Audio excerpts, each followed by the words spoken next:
Okay, so are we ready? Can everybody hear me? How can I tell if everyone can hear me? Oh, yes. Oh, yeah, okay, great. Thank you. Thank you very much. Okay, part of the technical problem was me. I somehow managed to destroy my PowerPoint when I loaded it onto a USB. So I do not have the quotes with which I was going to illustrate. So I'll just refer to them. I think this is the kind of thing we all sort of know anyway, the way we think of the Declaration of Independence in terms, first and foremost, of the beginning of the preamble. We hold these truths to be self-evident: all men are created equal, endowed by their creator certain unalienable rights, life, liberty, the pursuit of happiness. These dominate our thinking about the document, and to the extent that they've been kind of sacralized, they are commonly referred to as a creed. And even in the historiography, this sort of language appears, most notably perhaps with Pauline Mayer's book, American Scripture. But recently, the most recent thing I know about on the Declaration is the recent book edited by Peter Onuf and Robert MacDonald, which describes the Declaration's creed as a kind of revolutionary prophecy, even a kind of prayer. And so it's perhaps not surprising that historians, not necessarily of the revolutionary era, but of the future, Alexander Sessis, Richard D. Brown, Jill Lepore, have sort of talked about American history since the revolution as attempts, albeit struggles very often, to fulfill the supposed promises of the Declaration. And this kind of idea that the Declaration was geared towards the future is accompanied by a notion that it was a break with the past, even perhaps a repudiation of the past. And historians have sometimes recognized historical content within the Declaration, of course, but often to criticize it for being twisted for political purposes or obscure, inaccurate, self-serving in various ways. And then this has been common among historians of the Revolution, and there is this perception that Americans had cared somewhat about history before 1774, 75, but then there was this switch to something completely different, a new concept of rights, not being historically based, but being based in the laws of nature and so on. And that this was a transition. I'm going to argue it wasn't. Even Michael Hatton, whose brilliant work on history culture in colonial and revolutionary America, argues that there was this switch and that the Declaration was really primarily, I mean, there was a bit of history in the grievances, but really it was dominated by natural rights. And he approvingly quotes Benedict Anderson, who said this: "The Declaration makes absolutely no reference to Christopher Columbus, Roanoke, or the Pilgrim Fathers, nor are the grounds put forward to justify American independence in any way historical, in the sense of highlighting the antiquity of the American people. Instead," he said, "the Declaration conveys a profound feeling that a radical break with the past was occurring, blasting open of the continuum of history." So, this paper and the larger book project with the same provisional title might seem to contradict historiographical wisdom to a perverse degree, perhaps. So what I want to do today is sketch out what I see as the historical content of the Declaration, just going through it systematically from the introduction through the preamble, grievances, to the conclusion. And what I'm going to argue is that historical content is there, right there in plain sight. Our plain sight has been obscured by the universalistic enormities of the self-evident truths that grab our eyes and blind us, I think, to anything else. But what I will also argue in the larger project, even if I don't get a chance to do it today, is that two people at the time, including the authors, including the readers of 1776, this historical content was recognizable, and two, it was important, and we should take it seriously. And so, although the creed has in many ways become a kind of self-fulfilling prophecy because people like African-American abolitionists in the Revolutionary era, people like Frederick Douglass, people like Abraham Lincoln have used it the way they've used it, it has become, you know, its creed has developed a historical agency, I don't deny that. But as it was originally written, it contained history and historical continuities. And if I have, so I'm going to focus on the contents now, just to prove this basic point that there is history in it. It's hiding there in plain sight. We can see it. But if I have time, I'll talk a little bit about the historical consciousness that gave that history its full meaning, how that history is understood in terms of the founders' moral philosophy and what they called civil history. And also I'll talk a little bit about the implications of that for our understanding of the Declaration, because I think if we understand the Declaration historically, as having history and historical conscience embedded in it, then we can understand that it contained rationalizations for continuities, including the continuation of enslavement in America, and that the continued inequities like slavery and inequalities were not so much contradictions of the Declaration, but reflections of contradictions perhaps within the Declaration. And that the Declaration actually, part of it had a logic that allowed the continuation of these enormities. So anyway, in terms of historical content, we turn our attention always to the first words of the second paragraph, the preamble. But if we look at the first words of the first paragraph of the Declaration, the first 7 words say, when in the course of human events. And that signaled the author's intention, I think, to place American independence in historical context. That context, as described in the Declaration's introductory paragraph itself, and here I would be showing you the paragraph, but I'm sorry about that. It's entirely my fault, and I apologize for my ineptitude. Anyway, I'm sure you've all read the Declaration. One of the advantages of doing a paper on it is that everyone knows what I'm talking about. So anyway, in the Declaration, the historical context dates back to the laws of nature and of nature's God, established at creation, and, as I'll stress this, as far as Locke was concerned and as far as the founders were concerned, these were real things, as real as gravity. These were the laws upon which the first governments were founded. The first societies and governments were founded to protect individual rights and so forth. And they'd sometimes been overthrown.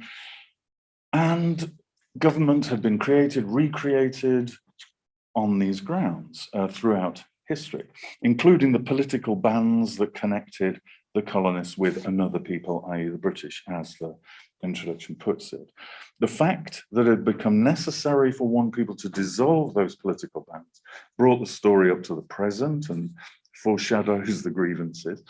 And the presumption that Americans would assume among the powers of the earth a separate and equal station hinted towards the future. So in these ways, past, present, and future are sort of continuous in the Declaration of Independence.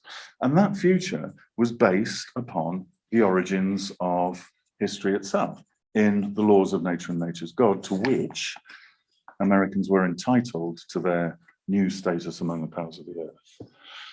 Finally, the paragraph's concluding phrase, their promise to declare the causes which impel them to the separation, indicate that the rest of the document would contain more historical content. And so indeed it did. That brings us to the preamble. The preamble begins by elucidating the laws of nature and nature's God, with its claims that all men are created equal, endowed by their creator with certain unalienable rights, life, liberty, the pursuit of happiness. These truths, self-evident laws of a state of nature, were the premises of they really existed, as I say, like gravity, and they were the premises of the preamble's arguments about the origins and history of civil government. It was to secure these rights that governments are instituted among men, deriving their just powers from the consent of the government, something which, if you read Locke, he believed actually happened. It's not just an abstract premise for an argument, it's something that's historically real. And the founders believed that too, as is clear from the pamphleteering before the Declaration of Independence. And so this material was essentially historical, not just philosophical. And that consent of the governed was that historical moment of transition from a state of nature to civil government. The subsequent assertion that whenever any form of government becomes destructive of these ends, it is the right of the people to alter or to abolish it, was then tempered by the idea that prudence dictated that governments long established should not be changed for light and transient causes. And that was followed by the unspecified but purportedly historical assertion that all experience hath shown, and here on my PowerPoint, it's got it in italics, right? All experience hath shown that mankind are more disposed to suffer while evils are sufferable than to right themselves, etc. The sentence after that returned to philosophical reflections on the rights of mankind, but foreshadowed another containing a factual claim concerning these colonies, and they were parallel, the language of them parallels one against the other. So we have, when a long train of abuses and usurpations, pursuing invariably the same object, evinces a design to reduce mankind under absolute despotism, it is their right, it is their duty to throw off such government. Then such has been the patient suffering of these colonies, and such is now the necessity which constrains them to alter their former systems of government. And the final sentences complete a chain of reasoning that began with self-evident truth as premises, but concluded with historical assertions in the real world. The history of the present King of Great Britain is a history of repeated injuries and usurpations, all having in direct object the establishment of an absolute tyranny over these states. You can see how that parallels the earlier, more abstract looking claim, but that, I think, is a rhetorical device to show that these aren't just philosophical claims, these are historical claims, both in the past and for the present. And then, of course, it says, to prove this, let facts be submitted to a candid world. That is the ultimate outcome of the self-evident truths. That is what those self-evident truths are put in there for and what they're really leading to.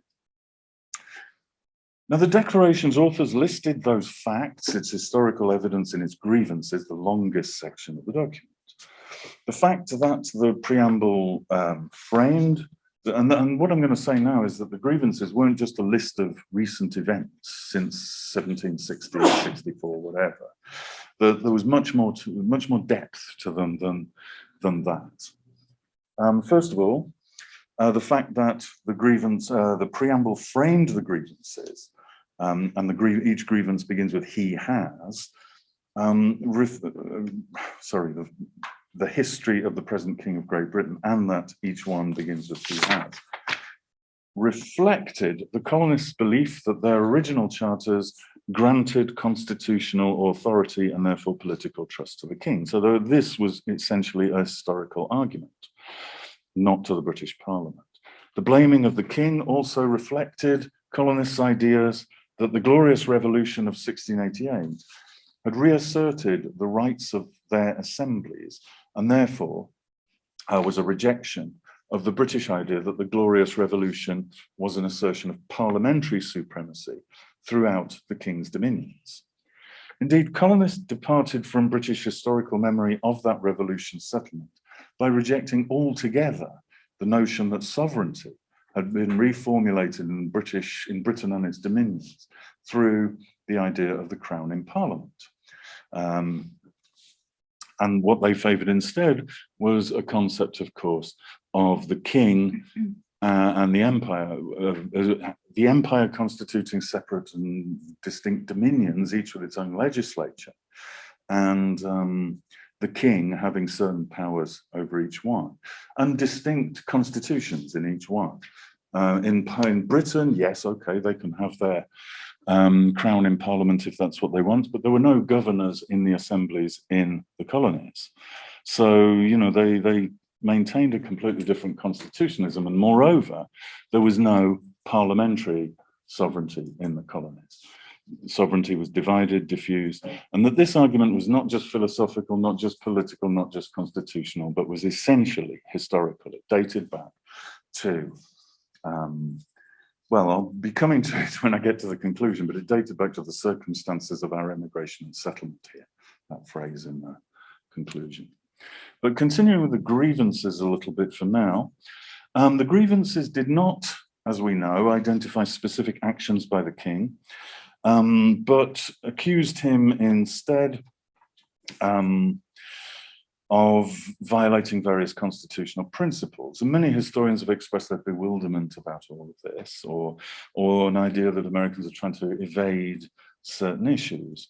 But I think, as I say, people at the time recognized perfectly well, as many historians do if they do their homework, that they did, in fact, refer, at least implicitly, to specific events, events that have been perfectly well rehearsed and were all perfectly well known through the multiplicity of newspapers, pamphlets, broadsides, sermons, orations, resolutions, conversations that characterized American revolutionary discourse.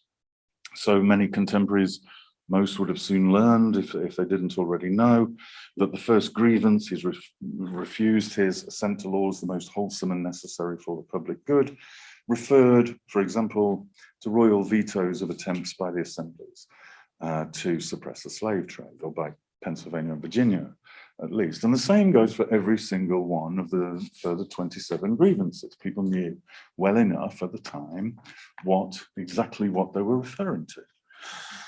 And so, and contemporaries would have also known, by the way, that the 14th grievance, he has abdicated government here by declaring us out of his protection and waging war against us, marked a revolutionary turning point, an actual historical moment of change.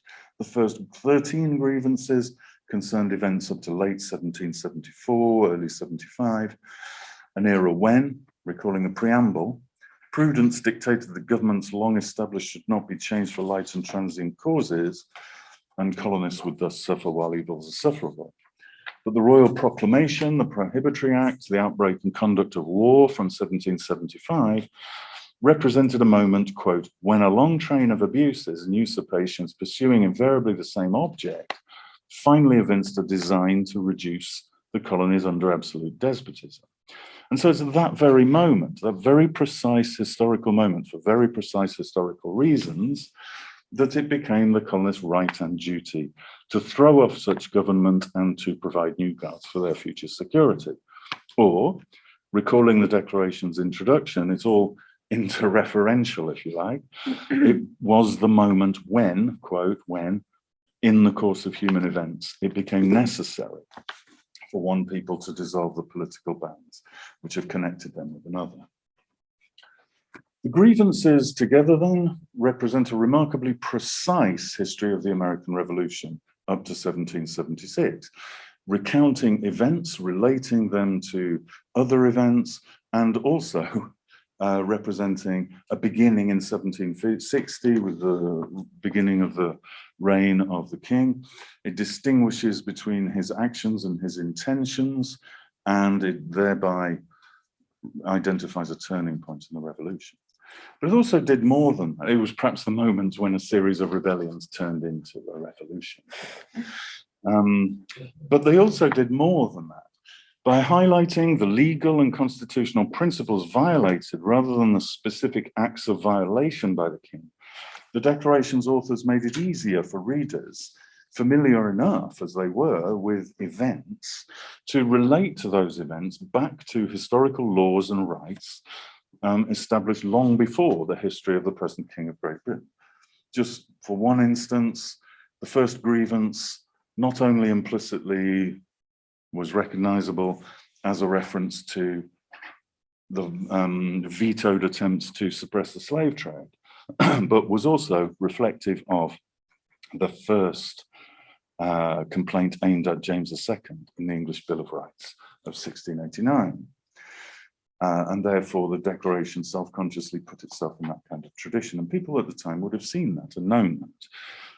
Everybody knew about the Glorious Revolution, right? And so this was a recognizable reference to it. So in that way as well, this was historical. Contemporaries would also have interpreted other grievances as violations of older English or British laws that applied in the colonies either by inheritance or through, once again, the particular circumstances of our immigration and settlement here, which, by the way, I think is possibly the most important and yet also the most underrated phrase in the whole declaration. And I'll come back to reasons why a little later, if I have time. And they may also have seen them as violations of the laws of nature and nature's God. After all, for example, when the king abdicated government here, he left people essentially in a state of nature. And according to Lockean laws and the laws of nature, the legislative power therefore returned to the people, and at that moment they became independent because of the king, not because of anything they wanted, but because of circumstances forced upon them. Again, a historical moment and essentially historical interpretation. The beginning of the Declaration's conclusion continues some of these themes. The fact that we have petitioned for redress in the most humble terms proved historically that the colonists had attempted to resolve the imperial conflict without resorting to revolution. That, quote, our repeated petitions have been answered only by repeated injury, further proved the king's responsibility and his intention to provoke the colonists.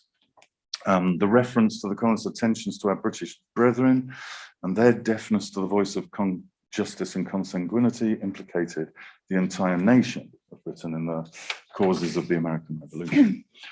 Furthermore, between those two references were two brief but key sentences. We have warned them from time to time of attempts by their legislature to extend an unwarrantable jurisdiction over us. And then we have reminded them from time to time of the circumstances of our emigration and settlement here. The first sentence reminded readers of the unconstitutional nature of British parliamentary interventions. We're familiar with that, right? But the second alluded to the historical origins of those rights. That is, that immigrants and settlers had supposedly conquered and colonized American lands, quote, I'm quoting now, quote, at the expense of our own blood and treasure, unassisted by the wealth or the strength of Great Britain. Those are words from Thomas Jefferson's draft declaration. And these were elaborated on repeatedly, over and over again in colonial literature, in pamphlets, not least in Thomas Jefferson's own summary view of the rights of British America.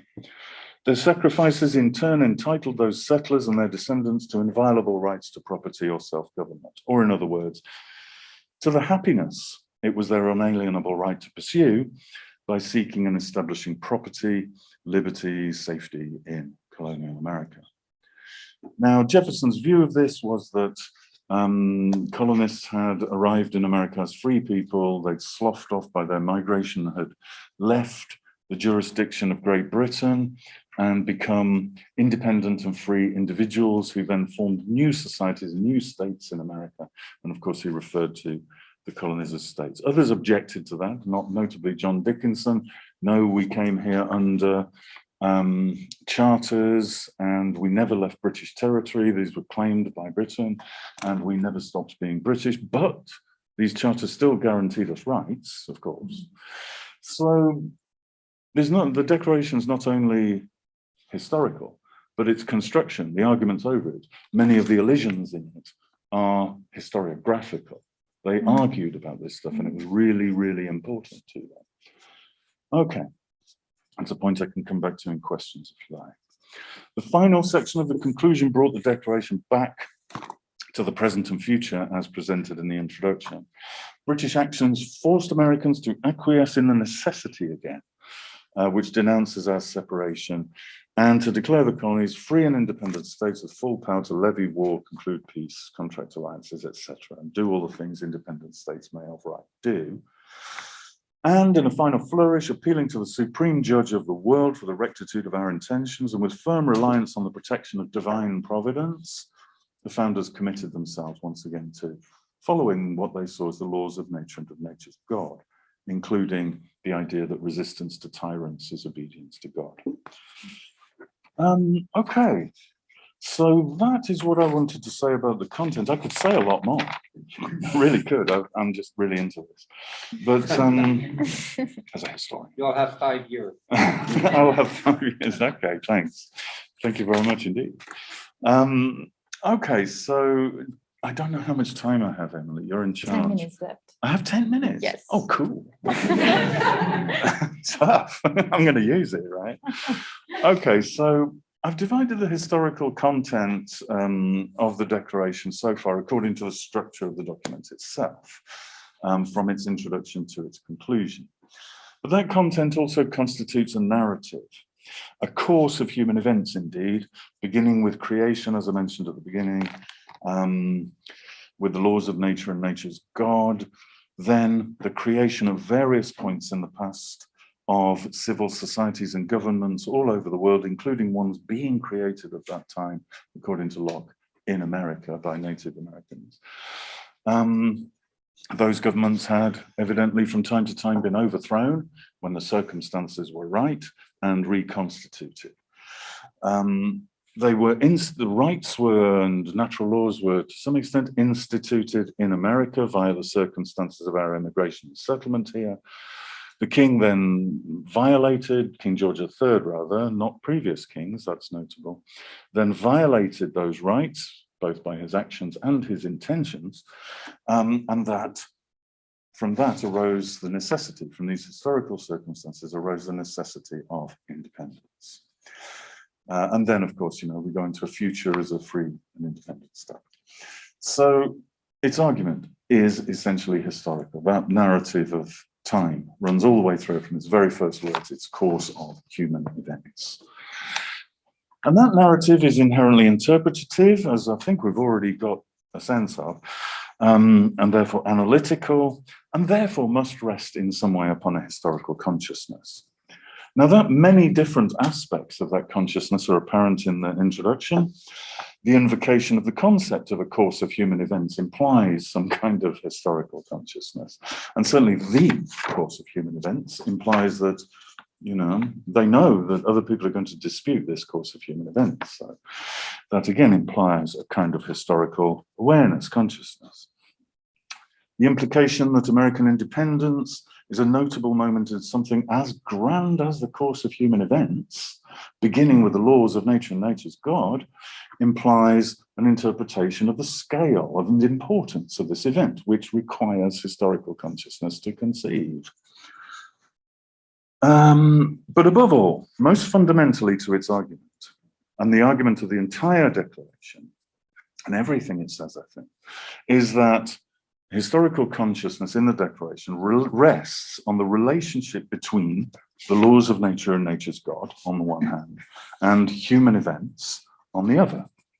Or, to put that in terms more commonly used as categories at the time, including by Jefferson himself, the relationship between moral philosophy and civil history.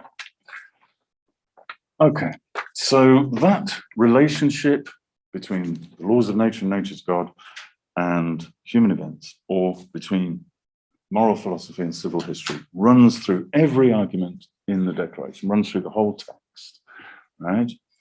It's not just natural laws must be implemented, right? It's much more complicated than that.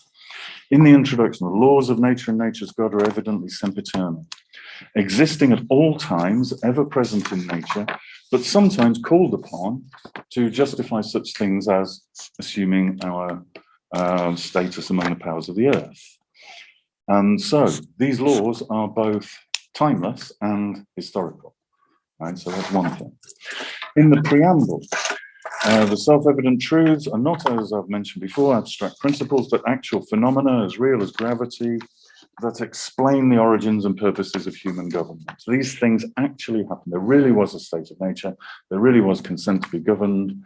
These things really happened, and they happened in America as well as everywhere, almost, except in the savage wildernesses of the world, including in America. Where am I now?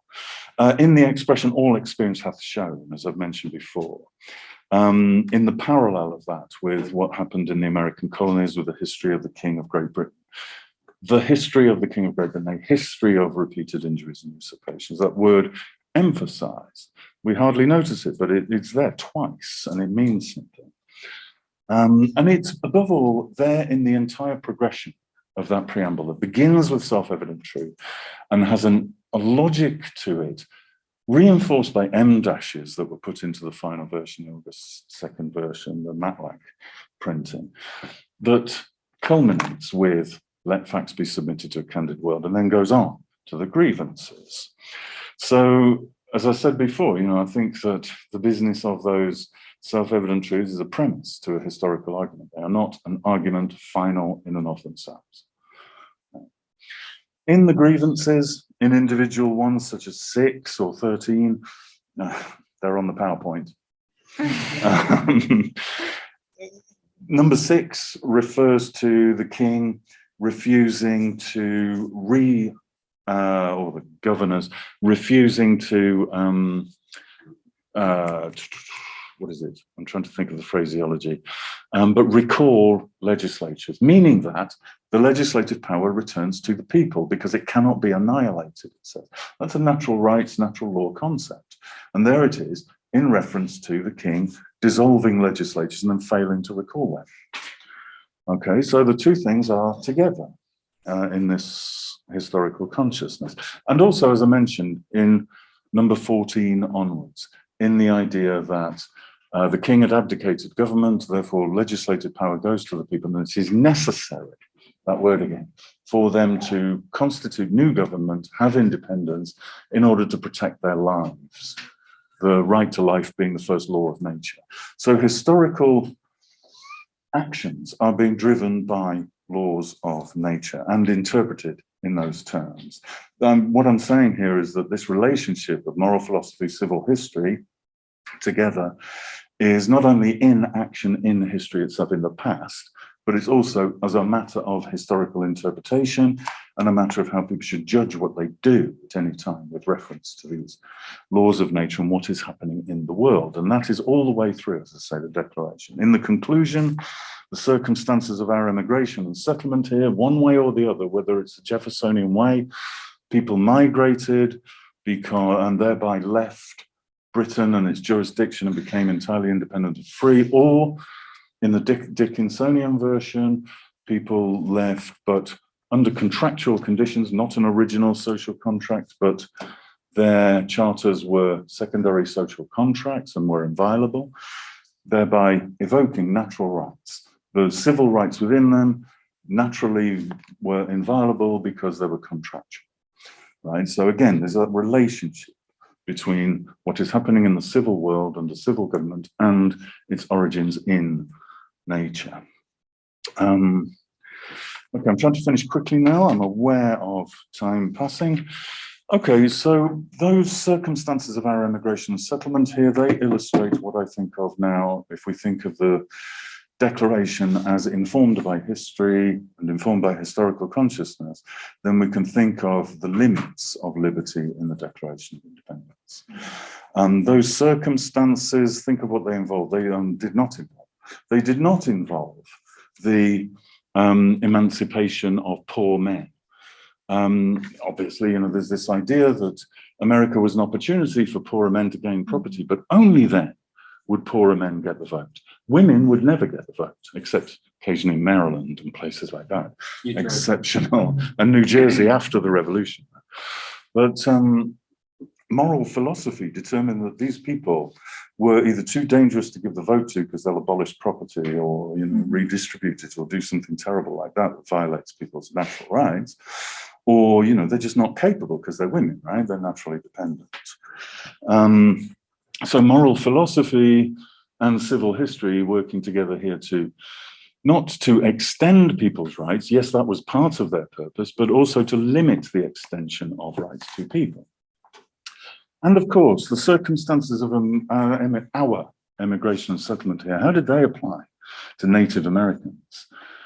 These are the circumstances that punted those Native Americans into their status, as the Declaration put it elsewhere, as the inhabitants of our frontier. And also the idea that they're merciless Indian savages is a moral, philosophical, as well as a historical, civil historical concept, in which they had not yet attained civil society and government, and therefore did not have any rights, and therefore it was our right to migrate and settle here. So moral philosophy, civil history, once again working, but this time against the interests of masses of people. How did African Americans fit into this? Well, we all know the draft declaration. We can see very clearly that African Americans are not part of the circumstances of our immigration and settlement here. They came as a distant people enslaved, yes, by the king, but foisted upon us as a separate and enslaved nation, a different people. Yes, part of all men, but not part of the one people that the Declaration was creating. And what all of this suggests, because there's no problem with the circumstance of our immigration here, they were fine until the king started violating, right? So what this suggests to us is that indeed, the creed at the beginning of the preamble is not the be all and end all. It is not, never was. Well, it only became a blueprint for society in the arguments of abolitionists, women's rights advocates, civil rights advocates later, or even at the time. But it was not the point of Thomas Jefferson. Never, I mean, it's obvious, isn't it? This is what I mean by hiding in plain sight. Thomas Jefferson did not, I mean, he had complicated views, but he absolutely did not believe that these words were a blueprint for American society tomorrow or the day after, or 100 or even 1,000 years from now. He just didn't believe that. And so our idea that this was a prophecy just doesn't really work at all. Yes, I am. Yes, thank you. That's a good reminder. Okay, so what I'm saying here is that these were the premises of social contract theory. Social contract theory was not about all men. It was about changing the world from being a place where all men are equal indiscriminately to a place where there are societies and governments with one people here, one people there, one people there. In among those one people, there would be inequalities that reflected the inequalities of nature as defined by moral philosophy, and the dangers to that one people as defined by civil history, the dangers from slaves, the dangers from Native Americans who must thereby be excluded, the inferiorities of women and others who must be subordinated within one people, among one people. And also the Declaration actually in another instance created a new historical inequality for loyalists who had their rights taken from them by the moral, philosophical and civil historical facts that they refused to consent to government, and therefore their rights can rightly be violated. So the Declaration is much more complicated than we think it is, I think. It was not a revolutionary prophecy. It was not really very scriptural, and it contained a history that justified or at least rationalized the continuing inequities and inequalities derived from the past. I apologize again for, I do have one good visual aid, by the way. This my tie has the signatures of the Declaration. Very nice. Thank you. So we have time for questions. We have roughly 10 minutes. You can type them down in the chat or just over there, Bertrand. Merci. Steve, I fully subscribe to your historical reading, very stimulating. And actually, it made me think of one thing, a former topic of mine, and several questions came to mind also. It reminded me of the revocation of the Edict of Nantes in 1685 that revoked the Edict of Nantes of 1598. Why? Because although it created a new situation, it was grounded in history.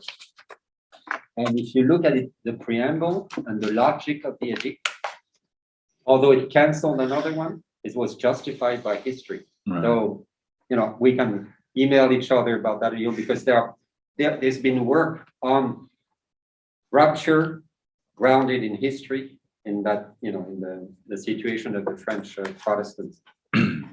And it made me, it occurred to me that there is a balance, because when you say history, the first thing I'm listening to you, the first thing we think of is who is history, or which history. Right. So there must be a balance between references to their own colonial or colonial, even individual colonial history, you see, in that case, Virginia, and, English history, or quote unquote, global world history, is, history of humankind, as they thought in the 18th century.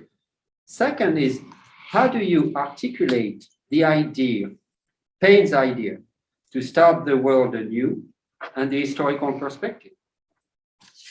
if it's totally new, but it's grounded in history, or it's justified by history, I mean, that's, to me, that's it's a fascinating issue. And you don't have to answer now, of course, but it's just thoughts. And in a time that valued history, but also tradition, but advocated a break from the past. To me, it's it's the core issue, of your talk and of your reading of the document. So, but these are just thoughts. Okay. I'm going to take your word for it on the Edict of Nantes. You are the Huguenot expert, but we will talk about it. I'd love to hear more about that. As for histories, I might actually start to consider retitling my thing, Histories and Historical Consciousness in the Declaration of Independence, because we're not only talking about different histories. I mean, I've made clear, certainly in my paper, I hope, that the histories of us, white Europeans, is very different from the histories of African Americans and Native Americans and many others. And even within the us, the histories are different for poorer than for richer people, for men, for women, etc. So it is certainly histories. But I might not change it because it's history as a subject rather than histories of individuals or whatever. But also histories in the sense that you're absolutely right. That's a great point.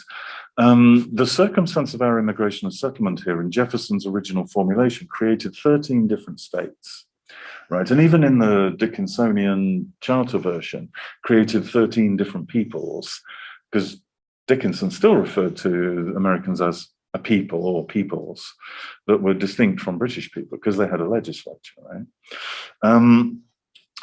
And so in this concept of, essentially we're talking about an original sovereignty lying within each colony, whether it lay with the people or with the legislature, but it lay within each colony, and they were kind of different states or different entities in some way or another.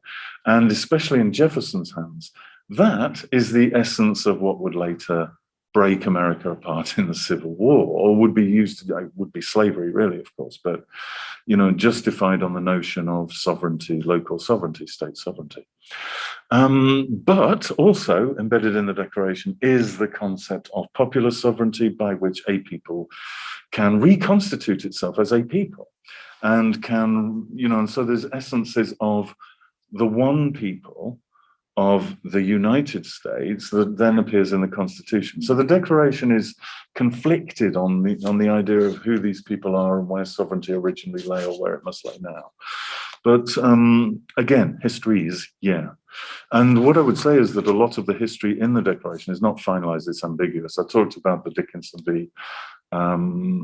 Jefferson thing. Later on, that is re-articulated as a debate between pro-slavery secessionists and anti-slavery unionists.